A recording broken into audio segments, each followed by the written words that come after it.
They had started their protest in silence today. Their placards designed to say it all. But rarely has there been a constitutional clash as rowdy as this one. Accept the vote! Stop it! What do we want? Brexit!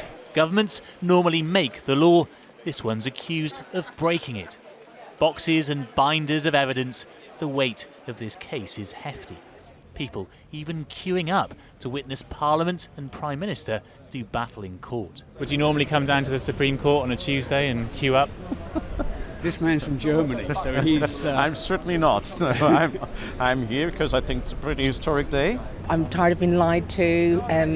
I want to remain, and I think for democracy, I just feel it's so important that we show our faces here. I hope Boris gets to do what he wants to do, because democracy is just about dead. But who is killing it? The English courts rejected Gina Miller's case that the Prime Minister had unlawfully suspended Parliament. But in Scotland, MPs persuaded judges to rule the opposite. Are you confident of victory in this case? Cautiously optimistic. Now the Supreme Court will make the final call. The argument that's likely to take place here today is whether judges should get involved in politics. Is it their place? Well, no, the judges aren't getting involved in politics. The judges are getting involved in ensuring that the Constitution works and that Parliament sits and scrutinises the government. Inside, 11 judges are hearing the arguments. Hundreds of years of experience between them, but never a case like this. The Supreme Court exists to decide such difficult questions of law. We are not concerned with the wider political issues.